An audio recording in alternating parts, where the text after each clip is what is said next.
भाई fast bowlers तो हमारे भागते हुए स्पिनर्स बन गए। तो हमारी टीम में मैनेजमेंट ने फैसला किया क्यों ना हम स्पिन अटैक से जाकर इंग्लैंड पर हावी होने की कोशिश करें। इसीलिए अब कौमी जो टेस्ट स्क्वाड अनाउंस हुआ था 15 रुकनी, उसके अंदर एक स्पिनर का इजाफा कर दिया गया है। जो प्री टेस्ट कैंप है जो हमारा लगना है मुल्तान में, उसमें जाहिद महमूद बतौर 16वें खिलाड़ी इस टेस्ट कैंप का हिस्सा बनेंगे।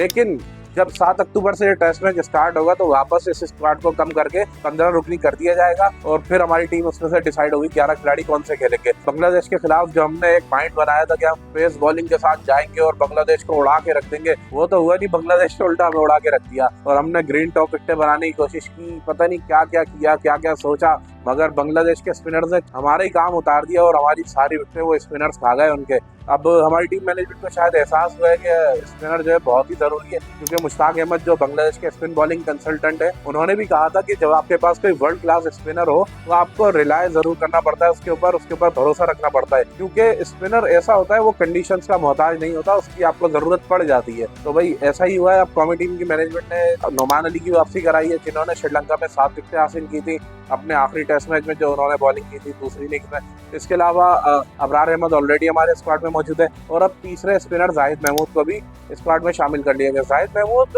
तक 2 टेस्ट मैचेस खेले हैं उन्होंने और 2022 में इंग्लैंड की टीम के खिलाफ ही खेले थे, जहां पर आपको याद होगा पिट्टी में कितना भेटा लगा था इनको। 2 इनिंग्स में 319 रन हुए थे और सिर्फ 6 विकेटें मिली थी। फिर इन्होंने अपना एक और मैच खेला था मुल्तान में, जहां पर अबरार अहमद का डेब्यू हुआ था, उन्होंने 7 विकेटें हासिल की थी। तो जो 7 विकेटें अबरार ने ली थी, उसके अलावा 3 विकेटें जो इंग्लैंड की गिरी थी वो हासिल की थी जाहिद महमूद ने। 3 विकेटें वहां भी पहली इनिंग्स में ली और दूसरी में भी 3 विकेटें ली। तो इस तरह उनकी 2 मैचों में 12 विकेटें। जाहिद महमूद आई थिंक एक अच्छी सिलेक्शन है और मेरे ख्याल में अब जब कौमी टीम जाएगी टेस्ट मैच खेलने के लिए तो जाहिद महमूद को भी कंसीडर करना चाहिए और अगर हो सके तो 3 स्पिनर ही खिला दें भाई, क्योंकि इंग्लैंड अबरार अहमद पर पिछली बार जरूर फंसा था। बाकी हमारे फास्ट बॉलर और जितने भी बाकी खिलाड़ी थे उनकी तो बड़ी दुर्गत बनाई थी, आपको अच्छी तरह याद होगा। रावलपिंडी में पहले ही दिन हमने 506 रन का फेंटा खाया था, वो भी सिर्फ 78 ओवर में। 4 सेंचुरियां बनाई थी इंग्लैंड के बल्लेबाजों ने। फिर देखते हैं अब क्या कहानी रहती है। कम बाउंस, ब्लैक सॉइल और बैटिंग के लिए साजगार पिच। भारत और बांग्लादेश का जो दूसरा मैच कल से शुरू होना है कानपुर में, वहां पर हमें यही सब कुछ देखने को मिलेगा, क्योंकि कानपुर की कंडीशंस जो है वो चेन्नई से बिल्कुल मुख्तलिफ होगी। मुख्तलिफ मीडिया रिपोर्ट्स में बताया जा रहा है कि चेन्नई में जैसा ट्रैक था रेड सॉइल पर बना हुआ है, क्योंकि वहां पर मुंबई की मिट्टी 2 साल पहले लाई गई थी, उसी पर उन्होंने वो ट्रैक बनाया था। 4 दिन तक जिस तरह वहां पर मैच चला, एक ट्रू बाउंस विकेट थी और चारों दिन सीमर्स के लिए भी उतनी ही मदद थी, बॉलर्स के लिए भी उतनी ही मदद थी और जो बल्लेबाज फंस कर खेले उन्होंने अच्छी बैटिंग की, उनको रन्स भी मिले। लेकिन यहाँ पर कहानी बिल्कुल मुख्तलिफ होगी। कानपुर की विकेट जो है वो ब्लैक सॉइल से तैयार की हुई है और यहाँ पर टेस्ट क्रिकेट भी जो है इतनी ज्यादा नहीं हुई है। 2016 में एक टेस्ट मैच खेला गया था, उसके बाद 2021 में हुआ। तो पिछले समझ लें आप 8-9 सालों में सिर्फ 2 टेस्ट हुए इस वेन्यू पर और वो दोनों टेस्ट जो है 5वें दिन तक गए। जो 2021 में टेस्ट हुआ था न्यूजीलैंड और भारत के दरमियान, वहाँ तो बहुत ही जबरदस्त न्यूजीलैंड ने खेल का मुजाहरा किया था और 5वें दिन वो टेस्ट मैच ड्रॉ करने में भी कामयाब हो गए थे। तो यहाँ पर बांग्लादेश के पास एक अच्छा चांस है, कम से कम अगर मैच जीत ना सके तो टाई कर सकते हैं। अच्छा जी, इस मैच के लिए ये भी कहा जा रहा है कि दोनों टीमों में एक तब्दीली या 2 तब्दीलियां मुतवक्के है। चेन्नई में टेस्ट हुआ था, वहां पर दोनों टीमों ने 3 सीमर्स खिलाए थे। तो यहाँ पर कंडीशंस को देखते हुए ये कहा जा रहा है कि एक स्पिनर ऐड हो जाएगा और एक सीमर को कम कर दिया जाएगा। भारतीय टीम में क्या तब्दीली होगी ये तो मैं आपको बताता हूँ कि उनके पास 2 स्पिनर्स अभी पीछे भी बैकअप में मौजूद है, क्योंकि रविचंद्रन अश्विन खेल रहे हैं और रविंद्र जडेजा खेल रहे हैं। इसके अलावा उनके पास कुलदीप यादव, जिनकी क्वालिटी से आप मतलब इनकार कर ही नहीं सकते, वो इतने जबरदस्त बॉलर हैं। चाइना मैन, उनका कंट्रोल उतना जबरदस्त है, वहीं से अंदर लाते हैं, वहीं से बाहर निकालते हैं। इसके अलावा अक्षर पटेल एक क्वालिटी ऑलराउंडर रैंकिंग में भी मेरे ख्याल में 6 या 7वें नंबर पर मौजूद है। भारत के पास जो बैकअप टैलेंट है वो भी इतना शानदार है कि वो किसी भी टीम में फिट इन हो सकता है और कहीं पर भी परफॉर्म कर सकता है। अब इनमें से किसी को भी खिलाया जाए तो वो भारत के लिए बहुत अच्छा परफॉर्म करने की सलाहियत रखता है। इसके अलावा बांग्लादेश की बात करें तो वहाँ पर कहा जा रहा है कि शकीब अल हसन को थोड़ा सा इंजरी स्केयर है। उनके जो कोच है उन्होंने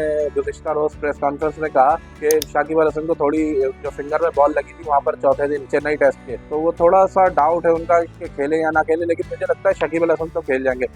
और अगर नहीं भी खेल सके तो उनके पास एक ऑफ स्पिनर नईम हसन है, उनका ऑप्शन मौजूद है, वो उनको टीम में डाल सकते हैं। इसके अलावा ये भी कहा जा रहा है कि नाहिद राणा जो उनके पेसर है, नाहिद राणा की जगह ताइजुल इस्लाम जो इनके स्पिनर है वो टीम में वापसी करेंगे। ताइजुल इस्लाम आपको पता है कि बांग्लादेश में तो उनकी बहुत अच्छी परफॉर्मेंसेस है और एशियन ट्रैक्स पर जितना भी वक्त तक टेस्ट मैचेस खेले तो उनकी जबरदस्त परफॉर्मेंस रही है। चेन्नई में तो सिर्फ पहले जो 2 सेशन थे वहां पर बांग्लादेश ने डोमिनेट किया था लेकिन उसके बाद फिर इंडिया ने उन्हें कमबैक करने का मौका नहीं दिया, क्योंकि रवि अश्विन और रविंद्र जडेजा के दरमियान 199 रन की पार्टनरशिप लगी। उसके बाद जब बॉलिंग की बारी आई तो पहले वो 149 पर ऑल आउट किया बांग्लादेश को, फिर इंडिया ने दोबारा रन लगाया अच्छे खासे 283 और 515 रन का अदब दिया। जिसके बाद फिर अश्विन अन्ना ने अपना बॉलिंग से जादू चलाया, 6 विकेटें वहां पर उड़ाई, 3 विकेटें जडेजा ने दी, तो 9 विकेटें लेकर इन्होंने टेस्ट मैच रैप अप कर दिया। अब यहाँ पर एक चांस ये है कि स्पिनिंग कंडीशन होगी, तो आपको पता है बांग्लादेश की टीम जो है वो स्पिनर्स को अच्छा अपने यूटिलाइज कर सकती है, और उनके पास मौका है कि कम से कम अगर टेस्ट मैच जीत ना सकें तो ड्रॉ करने की ज़रूर कोशिश करें। अच्छा जी, जो हम तीसरा टॉपिक पर बात करेंगे वो ये है कि चैंपियंस कप हमारा पीसीबी ने जब अनाउंस किया तो चेयरमैन पीसीबी साहब ने कहा कि ये गेम चेंजर साबित होगा, यहाँ से हमें बैकअप टैलेंट मिलेगा, ऐसे खिलाड़ी मिलेंगे, ये आएगा वो आएगा, इस तरह की उन्होंने बहुत सारी बातें की। और जब वो टूर्नामेंट अपने नुक्ता उरूज पर पहुंचा, जब तमाम टीमें जो है कई से गर्म हो गई और एक टूर्नामेंट अपने अख्तामी मराइल में दाखिल हुआ जहाँ पर चैंपियन का फैसला होने वाला है, वहाँ पर अचानक टेस्ट स्क्वाड अनाउंस हुआ पहले टेस्ट के लिए। खिलाड़ियों को जो है जो सिलेक्ट हुए उनको रिलीज करवा लिया गया टीमों से। तो यार मेरी तो ये समझ में नहीं आया कि जब 1-2 मैच रह गए, यहाँ पर कुछ लोग ये भी कहेंगे कि अगर ऐसा नहीं करते और कोई खिलाड़ी इंजर्ड हो जाता तो फिर क्या होता। भाई इंजर्ड आप जब वहाँ पर कैंप लगेगा प्रैक्टिस के दौरान भी हो सकते थे, लेकिन यहाँ पर जब आपका एक टूर्नामेंट रूज पर पहुंच गया पूरा, जब चैंपियन का फैसला होने वाला है एक आध दिन में, वहाँ पर तमाम खिलाड़ियों को रिलीज करवा लेना और उनको आराम की गर्ज से मतलब मैचेस ना खेलने देना, ये समझ से बाहर है। क्योंकि फैसलाबाद में शायकीन जो है बाबर आजम को देखने के लिए आ रहे थे स्टेडियम्स के। अब उनका नॉकआउट मैच था कल, लेकिन उससे एक दिन पहले उनको रात को 11 साढ़े 11 बजे मैसेज कन्वे किया गया कि जितने भी खिलाड़ी मुंतखब हुए हैं उनको अब फौरी तौर पर रिलीज कर दिया जाए इमीडिएट इफेक्ट के साथ, और ये मैचेस नहीं खेलेंगे।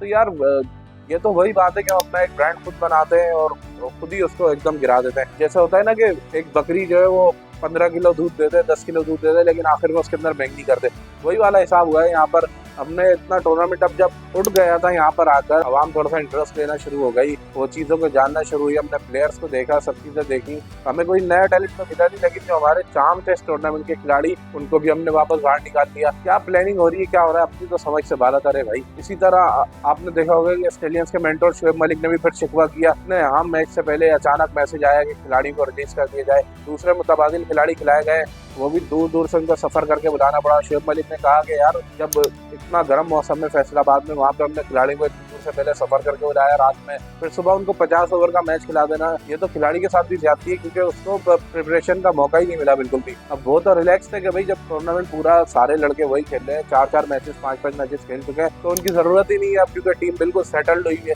लेकिन अचानक से ऐलान होता है कि भाई इंग्लैंड के खिलाफ हमने टीम अनाउंस कर दी है, जितने भी लड़के उनको रिलीज कर दिया जाए। यार पीसीबी के जो फैसले हैं ना, अब जैसन गिलेस्पी की सिफारिश की या किसी की भी अपनी समझ में, तो भाई ये फैसला बिल्कुल भी नहीं आया।